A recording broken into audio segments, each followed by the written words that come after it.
स्वयं को कैसे पहचानें? ये लाख प्रश्न का एक प्रश्न है। जो 1,00,000 प्रश्नों का जो जवाब होगा वो जवाब एक ही प्रश्न के अंदर आता है। स्वयं को पहचाने विवेक के द्वारा, विचार के द्वारा, जड़ और चेतन का चिंतन के द्वारा। आदमी हमेशा कुछ भी बोलता है तो मैं का प्रयोग करता है। मेरे हाथ में दर्द हो रहा, इसका मतलब मेरे में दर्द नहीं हो रहा। यदि मैं और दर्द एक होते तो कभी दर्द मिटता ही नहीं। मेरा पैर चल रहा है, इसका क्या मतलब? मैं नहीं चल रहा, तो मैं अलग हो गया। इस तरह से हर व्यक्ति हर पल हर वाक्य में अपने को अलग सिद्ध करता रहता है। मेरे सिर में दर्द हो रहा, मेरा बाल पक गए, मैं नहीं पक गया। शरीर मर गया, मैं नहीं मरा। मुझे भूख लगी है, नहीं, पेट को भूख लगी है, मुझे भूख नहीं लगती। तो इससे मतलब है कि आदमी विचार करे, विचारों से अपने को पहचाने, विचारों से अपने को शरीर से हमेशा अलग है ही, और हर वाक्य में अलग करता ही है, पर विचार नहीं करने से मिला जुला लगता है। शरीर और मैं एक ही जैसे लगते हैं, और इसी का नाम सबसे बड़ा अज्ञानता है। जो शरीर को और अपने आप को अलग देख लेता है वो ज्ञानी हो जाता है, और जो एक देखता है वह अज्ञानी रह जाता है। तो हमको स्वयं को स्वयं से शरीर से अलग देखना है। जो आदमी शरीर से अपने को अलग देखना सीख गया, उसको समझिए आत्मज्ञान के रास्ते में चल पड़ा। उसको आत्मदर्शी बनने के विद्यालय में प्रवेश द्वार खुल गया जाए। और जो अपने शरीर को अपने आप को एक मान के चलता है, वो समझिए कि भव सागर में डूबने के लिए पूरा तैयारी कर लिया, और समझिए डूब ही गया।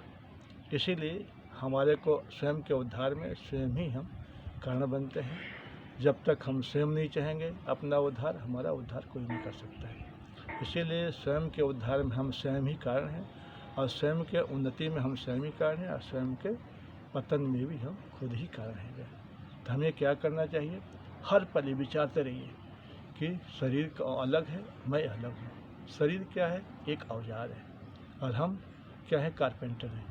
हम प्रयोग करते हैं, और शरीर प्रयोग करने आने वाला साधन है। हाथ, पैर, मन, बुद्धि, चित्त, अहंकार, शरीर, इंद्रियां, सब ये 14 औजार उपकरण हैं। 10 उपकरण और 4 अंतःकरण।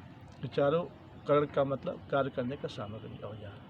पर जो सामग्री का प्रयोग करता है वो सामग्री से अलग होता है। जैसे हम आँखों का प्रयोग करते हैं तो आँखें नहीं देखती है, आँखों के माध्यम से अपनी स्वयं को स्वयं देखता है। आँखों के माध्यम से संसार को स्वयं ही देखता है।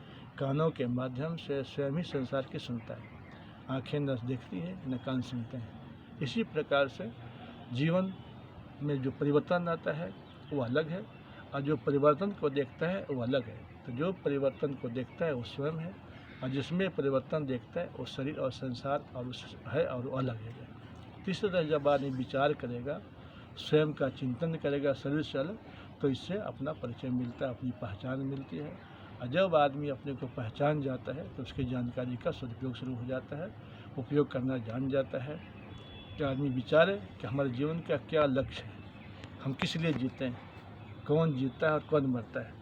हमेशा आदमी विचारता रहे, तो जो बदल रहा है वो मरने वाला है, और जो बदलाव को देख रहा है वो मरे। मतलब शरीर हमेशा मृत्यु में रहती है, और स्वयं हमेशा अमरता में रहता है। पर जब हम एक मान कर देखते हैं, जब एक मान कर देखते हैं शरीर और अपने को, तो भोग शुरू हो जाता है। और जब हम शरीर को और अपने को अलग देखते हैं तब योग शुरू हो जाता है। योग का मतलब है समता, बैलेंस, संतुलन। और भोग का मतलब है विषमता, असंतुलन, अव्यवस्था। और जब अव्यवस्था होती है तो अशांति पैदा होती है। जब व्यवस्था होती है तो शांति का उत्पत्ति शुरू हो जाती है। तो जब हम स्वयं में लौट जाएंगे जिस पल, उस समय स्वयं में शांति ही शांति दिखाई देगी, अनुभव होगा। पर जब हम शरीर में आ जाते हैं तो शरीर में आते ही दुख की अनुभूति होने लग जाती है। एक आदमी का पैर टूट चुका है, कराह रहा है, तड़प रहा है, पर कब तक? जब तक नींद नहीं आती है। जब नींद आती है तो क्या होता है? नींद आने पर हम स्वयं में अपने आप में वापिस चले जाते हैं। इसीलिए निद्रा काल में आदमी को पैर के दर्द का एहसास नहीं होता, और जैसे हम शरीर में आते हैं वहीं से दर्द का स्टार्ट शुरू हो जाता है। इसी प्रकार से चेतना अलग है, और जिसमें चेतना प्रकट होती है वो अलग है। बल्ब अलग है, और बल्ब में आने वाली बिजली अलग है। पर बिजली क्या है? बल्ब के माध्यम से कमरे को प्रकाशित करने का एक माध्यम है, वैसे ही शरीर क्या है, स्वयं को प्रकट करने का एक माध्यम है, अभिव्यक्ति का साधन है। तो शरीर और स्वयं को अलग देखना योग है, ज्ञान है, और शरीर को और स्वयं को एक देखना भोग है और अज्ञान है। और भोग सुख और दुख का होता है, पर आत्मा में भोग और योग नहीं होता। आत्मा में समता होती है, संतुलन होता है, ज्ञान होता है, प्रकाश होता है। तो हमें स्वयं के प्रकाश से अपने अंतरात्मा के अंदर जो स्थित अनंत प्रकाश है उसको अनुभव करना है। जिस पल स्वयं के प्रकाश में अनंत प्रकाश को देख लेंगे, उसी का नाम है परमात्मा की प्राप्ति, परमात्मा का दर्शन, परमात्मा का प्रत्यक्ष। इति ओम शांति।